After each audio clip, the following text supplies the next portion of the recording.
সন্মানীয় নলবাৰী নগৰ সমিতিৰ এখন সাংগঠনিক সভা হৈছে অসম গণ পৰিষদ দলৰ আৰু আজিৰ এই সন্মানীয় দলীয় সাংগঠনিক সভাখনত উপস্থিত থাকে আমাৰ দলৰ কেন্দ্ৰীয় সমিতিৰ সাধাৰণ সম্পাদক আকৰাম হুছেইন ডাঙৰীয়া, নলবাৰী জিলাৰ সন্মানীয় সভাপতি আনন্দ ৰাজবংশী ডাঙৰীয়া আৰু অন্যতম আমাৰ কেন্দ্ৰীয় সমিতিৰ সম্পাদক কেশৱ চন্দ্ৰ ডেকা ডাঙৰীয়া, নলবাৰী জিলাৰ সম্পাদক কনকেশ্বৰ দাস ডাঙৰীয়া, সন্মানীয় নলবাৰী সমষ্টিৰ সন্মানীয় সভাপতি সনাতন ৰাজবংশী ডাঙৰীয়া, সম্পাদক কমল দাস ডাঙৰীয়াক আদিকে ধৰি বিষয়ববীয়াসকল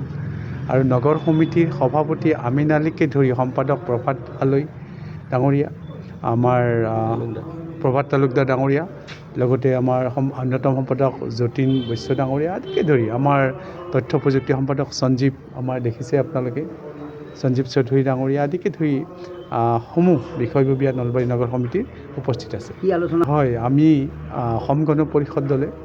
নলবাৰী জিলাখনত তিনিটা সন্মানীয় সমষ্টি আছে। এটা সন্মানীয় সমষ্টি হ'ল নলবাৰী সদৰ সমষ্টি,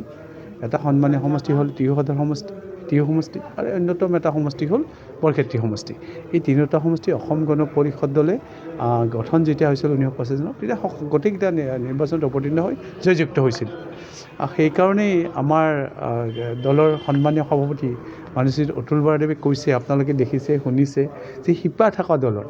যিবোৰ সমষ্টিত আমাৰ শিপা আছে তাত আমাৰ সংগঠন শক্তিশালী কৰিব লাগে আৰু নিৰ্বাচনলৈ অৱতীৰ্ণ হোৱাৰ কাৰণে সকলোৱে তাৰমানে কাম কাজ আৰম্ভ কৰিবলৈ, দলীয় কাম কাজ আৰম্ভ কৰিবলৈ। সেইমতে আমাৰ নলবাৰী জিলা সমিতিও আমাৰ কেন্দ্ৰীয় সমিতিৰ সন্মানীয় সভাপতি অতুল বৰাদেৱ, কাৰ্যকৰী সভাপতি মাননীয় কেশৱ মহন্তদেৱ, আমাৰ দলৰ পিতামহ স্বৰূপ, দলৰ মাৰ্গদৰ্শক নলবাৰী তথা বৰপেটাৰ সন্মানীয় সাংসদ ফণীভূষণ চৌধুৰীদেৱ আৰু অন্যতম এগৰাকী সাংসদ হৈছে পিতামহ স্বৰূপ আমাৰ দলৰ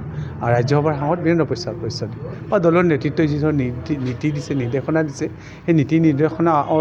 আলম লৈ নলবাৰী জিলা তথা নলবাৰীৰ সন্মানীয় বিধানসভা সমষ্টিয়ে দলীয় কাম কাজবিলাক আৰম্ভ কৰিছে আৰু দলৰ কাৰণে প্ৰস্তুতি কৰিছে ইলেকশ্যনৰ কাৰণে, কাৰণ ইলেকশ্যনৰ বতৰ, তাৰ কাৰণে প্ৰস্তুতি সম্পূৰ্ণ কৰিছে।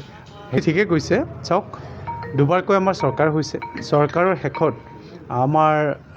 আমাৰ দলৰ প্ৰতিষ্ঠাপক সাধাৰণ সম্পাদক দেশপ্ৰাণ নগেন শৰ্মাদেৱৰ মৃত্যু হৈছিলে আৰু মৃত্যুৰ কাৰণে আমাৰ নলবাৰী জিলাৰ অসম গণ পৰিষদ দলে তেখেতৰ আমাৰ সনাতন ধৰ্মমতে, হিন্দু ধৰ্মমতে যিখিনি ধৰক আমাৰ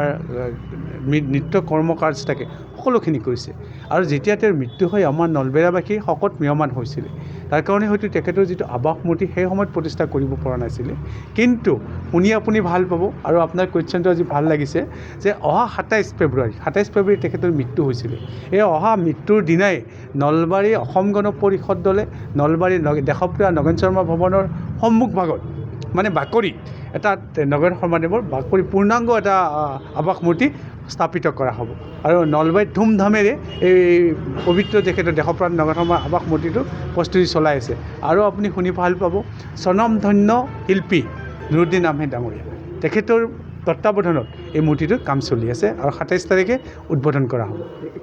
কেন্দ্ৰীয় সমিতি আমাৰ দলীয় কাম কাজ সম্পূৰ্ণভাৱে শক্তিশালী ৰূপত কৰাৰ কাৰণে তেখেতে নীতি নিৰ্দেশনা দিছে আৰু ভাতৃভগ্নী সংগঠন শক্তিশালী কৰাৰ কাৰণে কৈছে। সেইমৰ্মে আমাৰ নলবাৰী জিলা সমিতিৰ সমূহ দলীয় কৰ্মকৰ্তাসকলে কাম কাজ কৰি আছে। আপোনালোকে দেখিছে আমাৰ সাংগঠনিক সভা বিভিন্ন ঠাইত হৈছে। আজি আমাৰ নলবাৰীত হ'ল, যোৱাকালি আমাৰ বাজেনীত হৈছে, তাৰ কেইদিনমান আগতে উত্তৰ পূব আমাৰ মণ্ডল যিখন আছে মণ্ডলত হ'ল, তাৰ ইয়াতে আমাৰ ঘগ্ৰাপাৰত হৈ গ'ল কেইদিনমান আগতে, ইয়াৰ পিছতে আমাৰ বৰিগক বনভাগত হ'ব। সকলোতে আমাৰ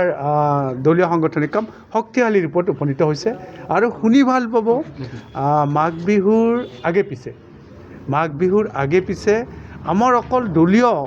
কৰ্মকৰ্তা,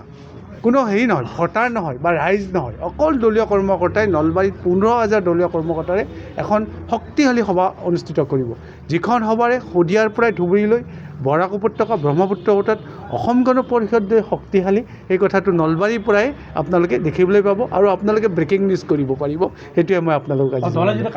মই দলৰ এজন সেনা, দলৰ কৰ্মকৰ্তা, দলে মোক যি নীতি দিব, যি নিৰ্দেশনা দিব, দলৰ নিৰ্দেশনা দলে যি ধৰণে মোক কাম কাজ কৰিবলৈ দিব, সেই কাম কাজ মই কৰিব লাগিব। কাৰণ আপোনালোকে দেখিছে যোৱা 25 বছৰে মই অসম গণ পৰিষদ দলৰ এজন সাধাৰণ সেনা হিচাপে দলৰ কাম কৰি আহিছোঁ। আমাৰ সন্মানীয় সভাপতি মাননীয় অতুল বৰাদেৱ, কাৰ্যকৰী সভাপতি মাননীয় কেশৱ মহন্তদেৱ, আমাৰ দুগৰাকী সাংসদ দলৰ পিতামহ স্বৰূপ মাননীয় শ্ৰী ফণীভূষণ চৌধুৰীদেৱ, মাননীয় শ্ৰী বীৰেন্দ্ৰ প্ৰসাদ বৈশ্যদেৱ বা দলৰ ঊৰ্ধ্বতম কৰ্তৃপক্ষক মোক যি দায়িত্ব দিয়ে সেই দায়িত্ব পালন কৰাৰ কাৰণে মই 24 আৱাৰ্ছ মই ৰেডি আছোঁ।